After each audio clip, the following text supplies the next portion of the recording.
Social media पर कुछ लोग पिछले कई दिनों से दिन दहाड़े खुली आंखों से सपने देख भी रहे थे और लोगों को दिखा भी रहे थे कि जम्मू कश्मीर को स्टेटहुड का दर्जा मिलने जा रहा है। अब जम्मू कश्मीर यूनियन टेरिटरी नहीं रहेगा बल्कि ये एक रियासत बन जाएगा। मरकजी वजीर दाखिला अमित शाह ने पार्लियामेंट में 3 ऐसे धमाकेदार बिल पेश किए हैं कि जिन्होंने पूरे संसद के अंदर ही सनसनी नहीं फैलाई है बल्कि संसद के बाहर भी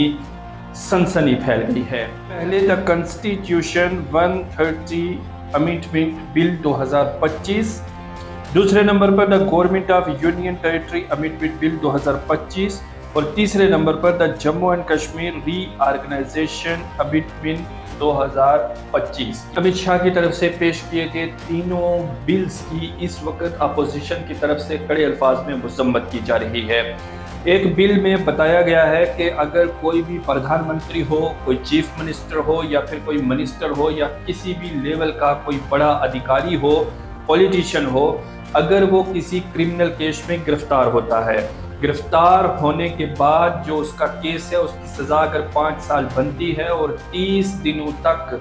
वो अपनी बेल नहीं करवा सकता है तो 31वें दिन वो सीएम नहीं रहेगा बल्कि एक आम आदमी हो जाएगा और एक आम आदमी के तौर पर उस पर कार्रवाई की जाएगी और वो केस चलाया जाएगा। इन स्टेटहुड का दर्जा तो दूर की बात है, अब जम्मू कश्मीर के चीफ मिनिस्टर को अपनी कुर्सी बचाना ही मुश्किल हो गई है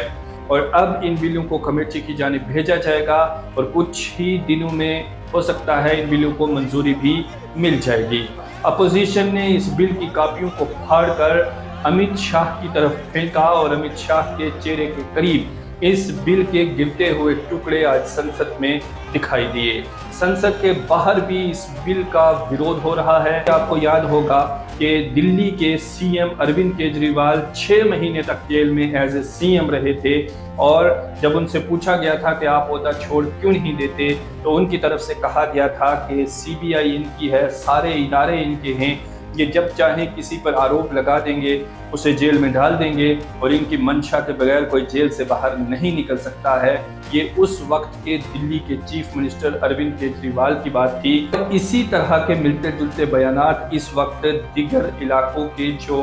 अपोजिशन पार्टीज हैं उनके लीडरान की तरफ से भी सामने आ रहे हैं और जम्मू कश्मीर में आप जानते हैं कि इस वक्त लेफ्टिनेंट गवर्नर के अख्तियारात और यहाँ पर मौजूद सरकार के अख्तियारात में काफ़ी हमें उतार चढ़ाव देखने को मिल रहा है। पिछले दिनों सीएम खुद जो है वो इसका जिक्र भी कर चुके हैं जिस पर यहाँ के एलजी ने सफाई भी दी है, लेकिन अब जब ये कानून बन जाएगा कि आप किसी भी सीएम को कुर्सी से हटाने के लिए उस पर कोई केस होगा, उस केस की सुनवाई जब अदालत में होगी, जब वो सीएम जेल में होगा और अगर 30 दिन से ज़्यादा हो जाएगा 5 साल तक के सज़ा के किसी मुकदमे में तो वो सीएम रहेगा ही नहीं, ऑटोमेटिकली उसकी सीएम की कुर्सी उससे छिन जाएगी।